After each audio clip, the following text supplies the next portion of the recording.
আসসালামু আলাইকুম ভিউয়ার্স, আজকে আমি আপনাদের সাথে আলোচনা করব বিপিডিবি প্রিপেড মিটার রিচার্জ পদ্ধতি নিয়ে। বিপিডিবি মিটার রিচার্জ করার ধাপগুলো বেসিক্যালি আমি আপনাদের সাথে আলোচনা করতে যাচ্ছি। আমাদের সবার মোবাইলে স্মার্টফোনে নিশ্চয়ই বিকাশ, নগদ, রকেট অ্যাপ এগুলো আছে। অ্যাটলিস্ট বিকাশ অ্যাপ ম্যাক্সিমাম সবার মোবাইলেই আছে। তো আমি যেহেতু ম্যাক্সিমাম ইউজার বিকাশ, সেক্ষেত্রে বিকাশেরটা দিয়ে শুরু করি। আপনার স্মার্টফোনটা হাতে নিন, সেখানে বিকাশ অ্যাপে যাবেন।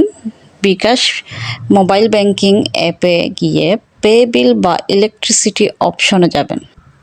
সেখানে বিদ্যুৎ সরবরাহকারী হিসেবে বিপিডিবি প্রিপেড সিলেক্ট করবেন। আপনি যদি প্রথমবার মিটারে রিচার্জ করতে যান, সেক্ষেত্রে মিটার নাম্বার, কন্ট্যাক্ট নাম্বার এইগুলো পূরণ করতে হবে।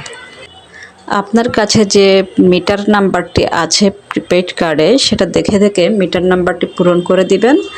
দেন আপনি যে নাম্বার থেকে বিকাশ পেমেন্ট করবেন ওই কন্ট্যাক্ট নাম্বারটাই দিবেন। এরপর আপনাকে যেটা করতে হবে, পরবর্তী বাটনে ক্লিক করবেন। পরবর্তী বাটনে ক্লিক করার পর একটি ইন্টারফেস চলে আসবে। সেখানে আপনি আপনার রিচার্জের পরিমাণটা লিখে দিবেন। আমি 500 টাকা লিখেছি। রিচার্জে 500 টাকা লেখার পর আমি পরবর্তী বাটনে ক্লিক করব।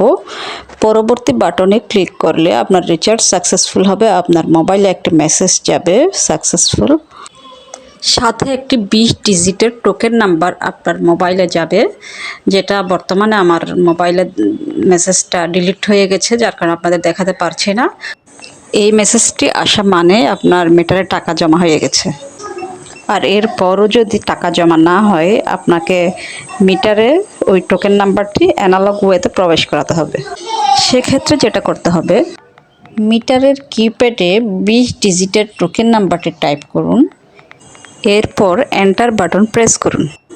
দেন আপনার মিটারে ব্যালেন্স যোগ হবে, আর যে লাল বাতিটা জ্বলছিল এটা সবুজ হয়ে যাবে। ব্যালেন্স জানতে 801 ক্লিক করে এন্টার বাটনটি ক্লিক করবেন। যদি টোকেন গ্রহণ না করে, টোকেন নাম্বারটি আবার ভালোভাবে মিলিয়ে টাইপ করুন। একই টোকেন একাধিকবার ব্যবহার করা যাবে না। সমস্যা থাকলে বিপিডিবির কাস্টমার কেয়ার 16116 নম্বরে যোগাযোগ করুন, অথবা স্থানীয় বিক্রয় ও বিতরণ অফিসে যোগাযোগ করুন। এখন প্রশ্ন হতে পারে, মিটার নম্বর কোথায় পাবেন? মিটারের গায়ে, স্টিকারে বা মিটারের ডিসপ্লেতে সাধারণত মিটার নম্বর লেখা থাকে। সেখান থেকে আপনি মিটার নম্বরটি সংগ্রহ করতে পারবেন।